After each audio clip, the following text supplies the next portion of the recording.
So, in today's lesson, we will continue with the different use cases of the genitivus. Beginning with the genitivus qualitatis.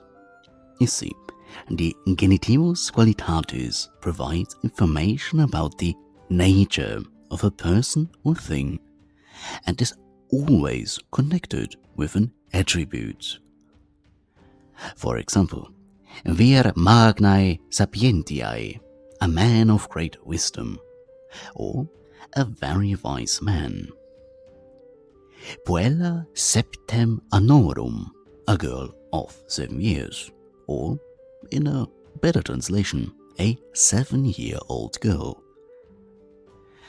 Fortissimorum militum exercitus, an army of extremely brave soldiers.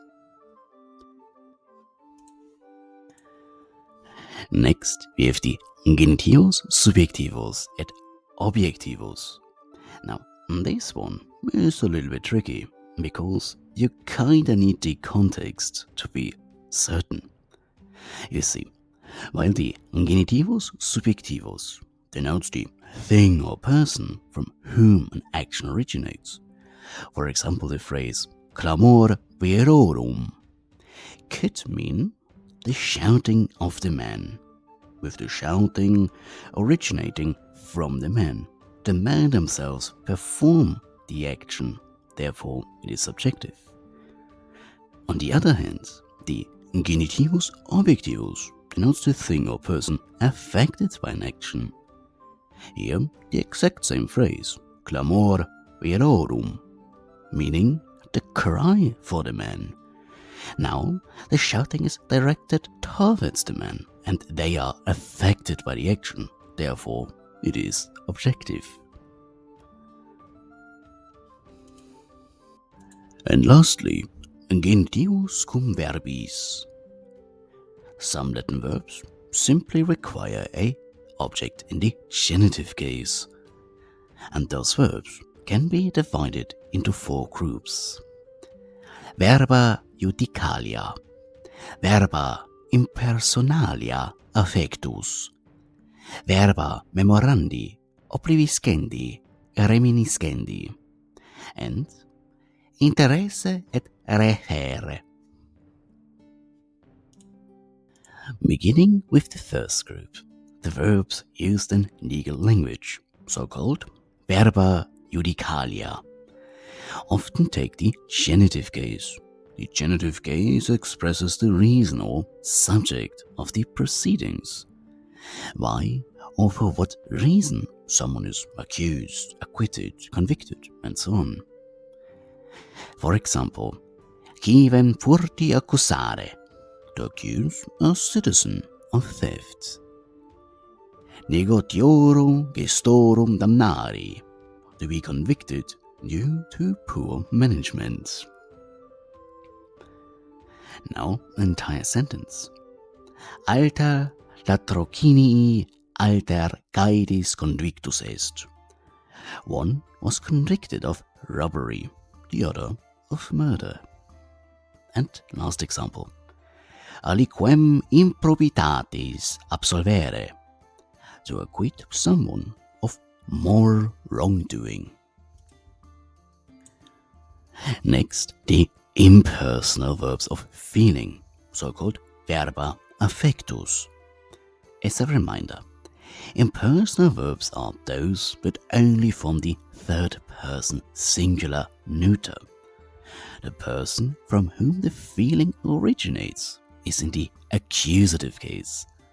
The person or thing to which the feeling relates is in the genitive case. For example, fratris me picet, I'm angry with my brother.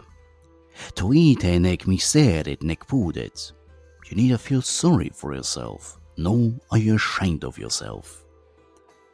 Suae quemque fortunae paenitet, nobody is satisfied with their fates. Daidet nos vitae, we are weary of life. Next, we have the verbs of mentioning, forgetting, and remembering. who usually take a genitive object. For example, mentionem facere aliquivis re, to make a mention of something. Nec belli periculorumque sed devitiarum meminerant.